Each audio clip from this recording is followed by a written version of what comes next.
विद्या की देवी सरस्वती, माता पिता गुरु, नवग्रह की चरण वंदना तथा YouTube चैनल के सभी दर्शकों को रमा झा का सादर नमस्कार। हम आप सब वैश्विक महामारी कोरोना से जूझ रहे हैं। क्या आप जानते हैं कि इसका कारण क्या है? 29 अक्टूबर 2019 को बृहस्पति की केतु के साथ में युति हुई तथा 26 दिसंबर 2019 को सूर्य, चंद्र, बुध, बृहस्पति एवं शनि सबकी युति केतु के साथ में होने के कारण ग्रहण पड़ा। यत् ब्रह्मांडे तत्पिंडे, जो ब्रह्मांड में है वही हमारे शरीर में होता है। साथ ही क्षितिज जल पावक गगन समीरा, पंच रचित यह अधम शरीरा। क्षिति अर्थात पृथ्वी, जल, पावक अर्थात सूर्य अग्नि, गगन अर्थात बृहस्पति तथा शनि, ये सभी पंच तत्व केतु से दूषित हो गए। सूर्य की रश्मियां दोषपूर्ण होने के कारण समस्त विश्व में ये परेशानी हो गई। हमारे शरीर में सूर्य तेज का एवं शरीर का कारक होता है। पृथ्वी तत्व हमारे फेफड़े का कारक होता है अर्थात बुध। आकाश तत्व बृहस्पति जीव का कारक होता है। शनि वायु कारक होता है तथा चंद्रमा मन का कारक होता है।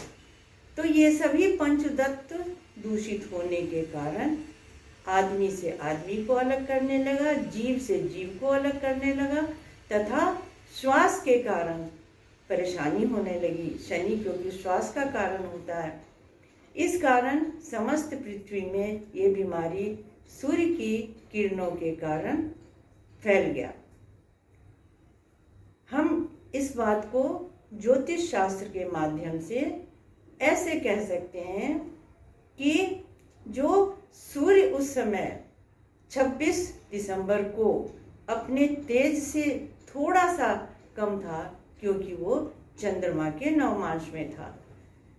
इस कारण से सूर्य की रश्मियां थोड़ी कमज़ोर हो गई थी और ग्रहण लगने के कारण ऐसे ही वो कमज़ोर हो गई थी। इसलिए ये बीमारी हम सबको परेशान करती रही। ज्योतिष शास्त्र में रोगों के विषय में कहा गया है सूर्य, चंद्र, मंगल, बुध, बृहस्पति, शुक्र, शनि, राहु, ये सब बीमारी अपने अपने ग्रहों के कारण अपने अपने समय में होते हैं। जबकि केतु से उत्पन्न बीमारी के लिए कहा गया है, शास्त्रों में बताया गया है कि ऐसी बीमारी होती है जिसके बारे में पहले से किसी को कोई जानकारी नहीं होती। अथर्ववेद में भी कहा गया है, जहाँ पर चिकित्सा शास्त्र है उसमें भी इस बात की जानकारी दी गई है। तो केतु के कारण ये सब असर पड़ा, लेकिन अब धीरे धीरे केतु अपने स्थान से हट गए हैं और वो वृश्चिक राशि में चले गए हैं, इसलिए उनका प्रभाव धीरे धीरे कम हो रहा है। हमारे मनीषियों ने हर विषय पे बहुत ज़्यादा मनन चिंतन किया तथा उसके बारे में हमें निर्देशित किया, जिससे लाभ हम अभी उठा पा रहे हैं। हमारे जितने भी जानकार हैं जिनका मैं काम करती हूँ, वो सब इस बीमारी से बचने में भगवान की कृपा से सफल रहे, क्योंकि उचित निर्देशन करने के कारण वो अपने आप को संभाल पाए। अब मैं आपको कुछ और जानकारी देना चाह रही हूँ कि अगर आप सूर्य लग्न के हैं तो अगर ओम घृणे सूर्याय नमः इस मंत्र को करें तो इससे आपको बहुत लाभ होगा। ध्यान रखने की ये बात है कि ये सभी लग्न पर आधारित हैं, राशि पे आधारित नहीं है। अगर आप चंद्र लग्न के हैं तो ओम सोम सोमाय नमः इस मंत्र को करें।